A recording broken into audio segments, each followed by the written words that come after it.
اس دعا پہ اگر آپ غور کریں گے تو اپنے آپ کو صبر آ جائے گا. اللہم اجعلہ لنا فرطا واجعلہ لنا اجرا وذخرا واجعلہ لنا شافیا ومشفعا، کہ اللہ میرے اس بچے کو اجر والا بنا اور اس کو شافع بنا، سفارش کرنے والا بنا. تو اس طرح کے بچے اپنے والدین کے لیے قیامت میں سفارشی بھی بنیں گے. مزید حفاظت کے لیے حفاظت کے لیے کوئی وظیفہ یا دعا اگر اللہ تعالیٰ اولاد دیتا ہے انشاءاللہ تو جب اس طرح سے بچے کی کوئی پیدائش وغیرہ ہو جائے گی تو کوشش اس بات کی کیجیے گا کہ کسی بھی عالم دین سے رابطہ کر کے اس کے لیے کچھ، غالباً ایک صحابی ہیں حضرت جعفر طیار رضی اللہ تعالیٰ عنہ، کچھ کلمات قرآن کریم کی آیات وغیرہ لکھوا کر کے ان کے گلوں میں ڈال دیا تھا تاکہ شیطانی وساوس سے اور دیگر چیزوں سے محفوظ رکھے. تو کسی اچھے عالم دین سے رابطہ کر کے کچھ ان کے لیے تعویذ وغیرہ لکھوا لیں گے تو مناسب ہوگا. ان کے بچوں کو نظر لگ جایا کرتی تھی تو خود ان کی اہلیہ نے رسول پاک صلی اللہ علیہ وسلم سے اس بات کی ایک طرح سے یہ کہہ سکتے ہیں کہ گزارش کی تھی. مولانا صاحب کچھ سوال اور ہیں کاروبار میں برکت کے لیے، اولاد میں خیر و برکت کے لیے، یا ان کو صراط مستقیم پر اللہ تعالیٰ چلنے کی توفیق عطا کرے، اس کے لیے کوئی وظیفہ بتائیے. دیکھیے کاروبار میں برکت کے لیے آج جس عنوان پر ہم لوگوں نے بات کیا ہے، جو ہمارا موضوع تھا آج کا، اگر آپ اس میں غور کریں گے، اس پر عمل کرنا شروع کر دیں گے تو انشاءاللہ آپ کے روزی میں، آپ کے کاروبار میں اور دیگر چیزوں میں برکتیں شروع ہو جائیں گی. سب سے اہم مسئلہ تقویٰ ہے، اللہ سے ڈرنا ہے، احتیاط والی زندگی گزارنا ہے، معصیات سے اپنے آپ کو بچانا ہے. جو بھی کام کریں آپ اللہ کا نام لے کے کریں، اللہ کے ذکر کے ساتھ میں کریں، اور ایسا عمل کریں جس کی بنیاد پر آپ کو لوگ دعائیں دیں. لوگوں کے لیے آپ بوجھ نہ بنیں بلکہ لوگوں کے لیے آپ سہارا بنیں اور ذریعہ نجات بنیں اور راحت کا سامان آپ ان کے لیے بنیں. صاحب کہتے ہیں کہ جو دوسروں کے لیے آسانیاں پیدا کرتا ہے خود اللہ تعالیٰ اس کی زندگی اور اس کے تمام کاموں میں آسانیاں پیدا کرتا ہے. رانا صاحبہ فرمائیے کیا سوال ہے آپ کا؟ رانا خان بیکانیر سے فون لائن پر موجود ہیں. بہن اگر آپ ہمیں سن پا رہی ہیں تو سوال بتائیے. السلام علیکم رحمۃ اللہ وبرکاتہ. باجی وعلیکم السلام ورحمۃ اللہ وبرکاتہ. جی بہن میرا 2 سوال ہے، آپ تھوڑا غور سے سنیے گا پلیز. جی ضرور انشاءاللہ فرمائیے. ہاں میرے اوپر نا کمرہ بنا رہی ہوں، مکان 2 کمرے. ہاں تو خواب میں دیکھا ہے کہ میں نے نہیں دیکھا، میرا بچہ خواب دیکھا ہے کہ 2 سانپ ہے اوپر آپس میں لڑ رہے ہیں. اچھا جی پھر؟ اور دوسرا سوال بنا رہی ہوں لیٹرن باتھ روم، تو اوپر دیکھا خواب میں کہ 2 سانپ آپس میں لڑ رہے ہیں. جی اور دوسرا سوال یہ کہ میرا بچہ بیمار بہت زیادہ پڑ جاتا ہے. 24 سال کا لڑکا ہے، بیمار بہت زیادہ پڑتا ہے، پھر کیا وجہ ہے؟ جبکہ ہم سب 5 ہماری فیملی 5 ہم نماز روزہ کرتے ہیں، اللہ کی عبادت کرتے ہیں، بچہ اذان بھی دیتا ہے، ہم پورے پرہیزگار ہیں، صبح اٹھ کے نماز پڑھ کے قرآن شریف پڑھتے ہیں کہ پورے گھر حفاظت میں ہے، لیکن اللہ بہتر جانے کیا ہے ہمارے ساتھ. نہیں انشاءاللہ اللہ بہتر کرے گا. آپ تھوڑا سا انتظار، شانو کا سوال لے لیں پھر آپ کے سوال کی طرف آتے ہیں. شانو ہمیں سن پا رہے ہیں؟ ہماری آواز؟ جی شانو فرمائیے بھائی کیا سوال ہے؟ والدہ کے پیروں میں سوجن آ گئی ہے اور ان کے پیروں میں درد بھی رہتا ہے اور ہم ڈاکٹروں کو بھی دکھا چکے ہیں. شوگر ہے انہیں؟ تو اس کے لیے ہم کوئی روحانی دعا اور نہیں کوئی بیماری نہیں، کوئی جانچ، سب جانچیں کرائی ہیں، سب پازیٹیو آئی ہیں. ٹھیک ہے روحانی وظیفہ. جی مولانا صاحب ان سے میری درخواست یہ ہے کہ سورہ فاتحہ ہے اور 4 قل اور آیت الکرسی بھی اس کے اندر ملا لیں. اور آیت الکرسی اگر وہ 11 مرتبہ پڑھ لیں یا 21 بار پڑھ لیں تو زیادہ مناسب ہوگا.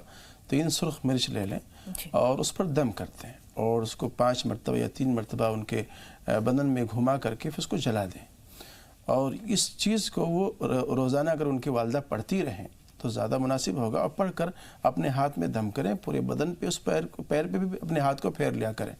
اور ساتھ ہی ساتھ یا اللہ اس کو جب موقع ملے کہیں اٹھیں بیٹھیں تو اس کو اطمینان کے ساتھ میں پڑھ لیا کریں. جی کچھ سوالات محفوظ ہیں مولانا صاحب. 24 سال کا جیسے انہوں نے بتایا بیٹا ہے، بیمار رہتا ہے، یہ تو ایک مسئلہ ہے، اور گھر تعمیر ہو رہا ہے لیکن جو خواب دکھا ہے کہ 2 سانپ لڑ رہے ہیں، ان کی تعبیر کیا ہے؟ پہلا کام تو یہ کریں کہ گھر میں اگر قرآن شریف کی تلاوت ہو رہی ہے تو تھوڑا سا آواز بلند کر کے پڑھا کریں. آواز ایک تو من میں پڑھنا اور ایک تھوڑا تیز آواز میں پڑھنا کہ در و دیوار یا گھر والے اس کو بیٹھ کے سن سکیں. تو اس انداز میں آپ پڑھنا شروع کرتے ہیں. اور جہاں تک رہی بات سانپوں کا گھر کے اندر لڑنا، یہ اس بات کی طرف اشارہ کر رہا ہے کہ شاید آپ کے گھر میں کسی شخص کو یا اس بچے کو سحر وغیرہ کا اثر ہے، جادو وغیرہ کا اثر ہے. کسی عالم دین سے ملاقات کر کے اس بچے کو دکھا لیں. جو میں اس بچے کے لیے علاج بتلا رہا ہوں وہ سورہ فلق، سورہ ناس اور قل هو اللہ احد، یہ 3 چیزیں روزانہ فجر کے بعد اور مغرب کے بعد 3 بار پڑھیں.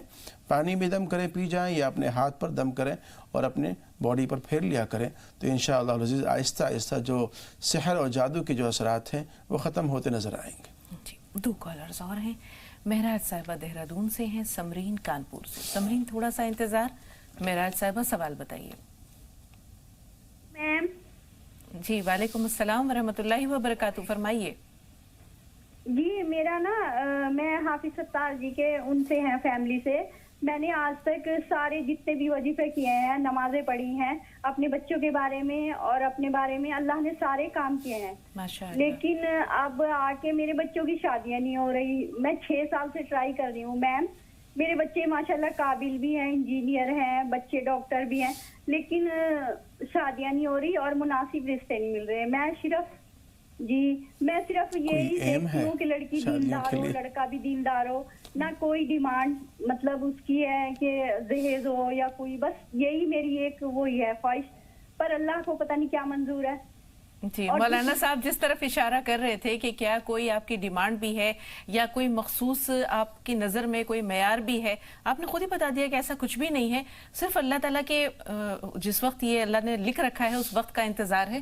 بقیہ انشاءاللہ مولانا صاحب بتائیں گے کہ اس کے لیے کیا وظیفہ پڑھا جائے. تھوڑا سا انتظار. سمرین سے بات کر لیتے ہیں. جی بتائیے بہن. سمرین ہمیں سن پا رہی ہیں آپ؟ السلام علیکم. وعلیکم السلام ورحمۃ اللہ وبرکاتہ. مولانا صاحب کو بھی السلام. جی وعلیکم. میرا یہ سوال ہے، میری امی کی 3-4 دن سے سیدھی آنکھ الٹی آنکھ بہت پھڑک رہی ہے، اس کے بارے میں پوچھنا. جی مولانا صاحب کیا ہوتا ہے آنکھیں پھڑکنے سے؟ اکثر لوگ کہا کرتے ہیں کوئی یاد کر رہا ہے، ٹھیک ہے، اس بنیاد پر آنکھیں پھڑکتی ہیں. ایک کہاوت ہے اور ہم اس کو اغلاط العوام میں بھی کہہ سکتے ہیں. تو اگر کوئی اس طرح سے یاد ہو سکتا ہے کر رہا ہو تو اس سے بات چیت کر لیں. ممکن ہے کہ جو یاد آ رہی ہے وہ ختم ہو جائے تو آپ کی آنکھ پھڑکنا بند ہو جائے. اور دوسرا کام یہ کر لیں کہ آپ فَكَشَفْنَا عَنْكَ غِطَاءَكَ فَبَصَرُكَ الْيَوْمَ حَدِيدٌ یہ 11 مرتبہ پڑھیں اور پڑھ کر کے اپنے ہاتھوں میں دم کر کے اپنی آنکھوں پہ پھیر لیں. انشاءاللہ العزیز آنکھ پھڑکنا بند ہو جائے گا. کچھ لوگ یہ بھی کہتے ہیں ہمارا صاحب کچھ انہونی ہونی ہوتی ہے تو بھی آنکھ پھڑکتی ہے. اللہ بچائے اگر ایسا کچھ مسئلہ ہے تو اللہ اس کے لیے کیا کریں؟ کوئی صدقہ وغیرہ دیں؟ ہاں صدقہ نکال دیں. اللہ محفوظ فرمائے. میں دعا گو ہوں ان کے لیے کہ ہم تمام لوگوں کو اللہ تعالیٰ اس طرح کے بلیات سے مصیبتوں سے محفوظ فرمائے. ویسے اسلام میں ان چیزوں کے لیے کوئی گنجائش نہیں. یہ توہم پرستی ہے. بہتر یہ ہے کہ انسان اذکار میں اللہ تعالیٰ سے خیر مانگنے میں جو ہے وہ اضافہ کرتے. شادیوں کا مسئلہ ہے مولانا صاحب، بچوں کی شادی کے لیے جیسے انہوں نے کہا 6 سال سے پریشان ہیں، رشتے نہیں مل رہے. جو باتیں انہوں نے پہلے کہی ہیں میں اس بات کو دہرانا چاہتا ہوں. انہوں نے یہ کہا کہ بھئی ہم نے جو بھی کچھ اللہ تعالیٰ سے دعا مانگی ہے، منتیں مانگی ہیں، اللہ تعالیٰ نے سب کچھ پوری فرمائی ہیں. تو جیسے اللہ رب العزت نے ان تمام کاموں کو پورا کیا ہے، اللہ کی ذات پر آپ بھروسہ رکھیں، اللہ تعالیٰ آپ کی اس مسئلے کو بھی پورا فرمائے گا. اللہ تعالیٰ کی رحم و کرم پر آپ کی نگاہ ہونی چاہیے. جہاں تک عمل کی بات ہے تو ایک عمل بڑا خاص ہے اور بہت ہی مجرب عمل ہے. فجر کی نماز کے بعد باوضو ہو کر قبلہ رخ بیٹھ جائیں، بسم اللہ کے ساتھ میں سورہ والتین والزیتون اس کو آپ 70 مرتبہ پڑھیں. 41 دن پڑھنا ہے اس کو. اور اس کے ساتھ ساتھ یا لطیف ہو یا لطیف ہو 300 مرتبہ اور بڑھا لیں تو انشاءاللہ العزیز جو آپ کی مراد ہے وہ جلدی پوری ہو جائے گی انشاءاللہ. شکیل احمد دلی سے. جی شکیل بھائی فرمائیے. ہلو. جی شکیل بھائی فرمائیے کیا سوال ہے؟ السلام علیکم. وعلیکم السلام. جی میرا سوال یہ ہے میڈم کہ میں 5 بچوں کے ساتھ دلی میں رہتا ہوں کرائے کے مکان پر. جی ٹی وی کی آواز بند کر دیجئے شکیل بھائی.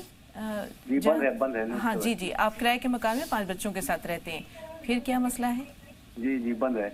تو میں اللہ کے بھروسے پہ رہتا ہوں. میرا کاروبار نہیں چلتا، پرائیویٹ کاروبار ہے. میں پینٹ کا کام کرتا ہوں. جی. مستقل نہیں مل پاتا ہے. بہت پریشانی ہے، تو کوئی دعا ایسی بتائیں. اور گھر کی بھی پریشانی ہے، اللہ مجھے گھر اپنا ہی دے دے تو بہتر ہو، کرایہ سے نجات مل جائے.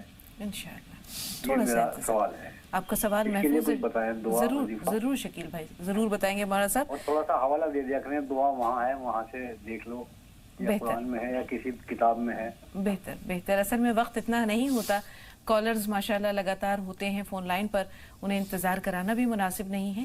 بہرحال تھوڑا سا انتظار. رفیق بھائی سے بات کر رہے ہیں. جی احمد آباد سے رفیق بھائی، فرمائیے کیا سوال ہے. وعلیکم السلام ورحمۃ اللہ وبرکاتہ. ایسا ہے رشتے داروں کے بیچ میں کچھ سچ بات میں نے بتائی، سچ بات کر دی تو رشتے دار ناراض ہو گئے. ہوتا ہے، جو سچی بات ہوتی ہے وہ کڑوی ہوتی ہے. جی اس لیے سب ناراض ہو گئے. تو وظیفہ بتاؤ وہ لوگ واپس میرے سے خوش ہو جائے. ضرور ہو جائیں گے انشاءاللہ. جی مولانا صاحب کیا کریں. بڑھیا وظیفہ تو ایک ان کی دعوت کر دیں آپ، ان لوگوں کی دعوت کر دیں گھر پہ بلا کر کے، اور اچھی ضیافت کریں ان کے لیے. اور اس ضیافت میں 111 مرتبہ یا واجدو پڑھ کر اس میں دم کروا دیں، اہلیہ سے یا خود دم کر دیں. اور جتنے بھی ناراض رشتہ دار ہیں سب کو مدعو کر لیں اپنے یہاں. انشاءاللہ العزیز یہ شکایت آپ کی دور ہو جائے گی انشاءاللہ. شکیل بھائی نے جیسے بتایا کہ روزگار کی بہت پریشانی ہے، دوسرے کرائے کے مکان میں رہتے ہیں، تو اللہ تعالیٰ ان دونوں مسئلوں میں آسانیاں پیدا کر دیں. دیکھیے اللہ رب العزت کرائے کا مکان دے دے، یہ بھی اللہ کی نعمت ہے. بالکل. اللہ کرائے کی سواری دے دے، یہ بھی اللہ کی بڑی نعمت ہے. پرائیویٹ سواری مہیا کرا دے، یہ بھی اللہ کی بڑی نعمت ہے. اور آدھا ہندوستان تو کرائے پہ رہتا ہے، آدھا ہندوستان تو کرائے پہ رہتا ہے، اور ہم لوگ بھی کرائے پہ رہتے ہیں. ہماری یہ جو زندگی ہے مولانا صاحب، یہ بھی تو کرائے کی زندگی ہے. سرائے فانی ہے یہ دنیا. یہاں ہم تو ہمارا تو اپنا کچھ بھی نہیں ہے، ہمارا تو اپنا کچھ بھی نہیں ہے، ہمارا اپنا کچھ بھی نہیں ہے. اللہ کے کرم پہ، اللہ کے بھروسے ہم لوگ جیتے ہیں. ایک دعا ہے، میں پڑھتا ہوں اس کو، اور تمام ناظرین سے کہتا ہوں کہ اس کو آپ پڑھا کریں. اللہم اغفر لی ذنبی ووسع لی فی داری وبارک لی فی رزقی. جب آپ وضو شروع کریں تو بسم اللہ پڑھ کے آپ وضو شروع کر لیں. دوران وضو اور بہت ساری دعائیں ہیں، بہت سے لوگوں کو نہیں یاد ہیں. اس کو اگر نہ پڑھ سکے تو کم سے کم اس دعا کو دوران وضو پڑھتے رہیں. اللہم اغفر لی ذنبی ووسع لی فی داری وبارک لی فی رزقی. 3 چیزوں کی دعا مانگی جا رہی ہے، اللہ کی مغفرت کی، وسیع رزق کی، اور کشادہ مکان کی. اس کے اندر دعا مانگی گئی ہے، تو اللہ اس کو قبول کر سکتا ہے. اس کے ہاں گنجائش ہے، اور اس کو مانگتے رہا کریں. اس کو روزگار کی برکت کے لیے، ہاں اس کے اندر یہ بھی چیز آ جائے گی انشاءاللہ العزیز. اور ساتھ ساتھ اگر آپ گھر میں گھسیں، داخل ہوں، تو گھر میں داخل ہونے کے وقت میں السلام علیکم ورحمۃ اللہ کہہ کر گھر میں داخل ہوں. اس کے بعد پھر کھڑے ہو کر دروازے پر سورہ اخلاص 1 مرتبہ پڑھ لیں، قل هو اللہ احد اللہ الصمد. انشاءاللہ العزیز وافر مقدار میں آپ کو روزی ملے گی انشاءاللہ. 12 بنکی شاہانہ. جی فرمائیے بہن، کیا سوال ہے. ہلو، سن رہے ہیں آپ کو شاہانہ صاحبہ. السلام علیکم ورحمۃ اللہ وبرکاتہ. باجی اللہ پاک آپ لوگوں کو جزائے خیر دے، اللہ پاک آپ لوگوں کی دعاؤں میں تاثیر دے. ہماری باجی ہم نے فون کرا تھا کل، ہماری امی کی دعا کے تعلق سے بھائی نے دعا کری تھی، مولانا صاحب نے بھی دعا کری تھی. ہماری امی کے پیروں میں سوجن آ گئی تھی، پیشاب بہت ہوتا تھا بخار کی وجہ سے. اب اللہ پاک کا شکر ہے، مولانا صاحب نے دعا کری تھی، اب وہ اچھی ہو گئی، بخار بھی صحیح ہے اور پیشاب بھی اور سوجن بھی صحیح ہو گئی ہے پیروں کی الحمدللہ. الحمدللہ. اور باجی ہلو، جی جی سن رہے ہیں، بات جاری رکھیے. ہاں میری امی کا خواب بھی پہلے جب ہماری امی طبیعت نہیں ٹھیک تھی تو ہماری امی کسی کا ہاتھ بھی دیکھتی ہیں، کاٹ دیا ہے ہاتھ، اور شیطان بھی خواب میں دیکھتی تھی پہلے. اب تھوڑا بہت صحیح ہے. ہم لوگ 5 ٹائم کی نماز بھی پڑھتے، پہلے تو نہیں پڑھ پاتے تھے مگر اب پڑھتے ہیں. باجی ٹھیک، آپ کی پوری بات پہنچ گئی. کیا کرے مولانا صاحب؟ میری درخواست یہ ہے کہ سب لوگوں کو باوضو سونا چاہیے، وضو کر کے سونا چاہیے. اور جو سنت کا طریقہ ہے اس میں 4 قل پڑھ کر کے سورہ فاتحہ اور آیت الکرسی پڑھ کر دم کر کے سونا چاہیے. تو اس طرح کے جو شیطانی وساوس ہیں اور شیطانی خواب ہیں اس سے بندہ محفوظ رہتا ہے. اور جہاں تک بیماریوں کے تعلق سے ہے، اللہ رب العزت نے آپ کو شفا عطا فرمایا ہے، تو کم سے کم اللہ کے بارگاہ میں 2 رکعت نماز پڑھ کر کے اس کا شکرانہ ادا کر لیجئے، اس کا شکر ادا کر لیجئے کہ وہی بیماری بھی دینے والا ہے، وہی شفا دینے والا ہے، وہی پیدا کرنے والا ہے، وہی ماننا ہے. سب کچھ اسی کے مٹھی میں، اسی کے قبضے میں ہے. تو اس کا شکر ماننا چاہیے، اس کا احسان ماننا چاہیے. جی ویسٹ بنگال چل رہے ہیں یاسمین کے پاس. جی یاسمین سوال بتائیے. السلام علیکم.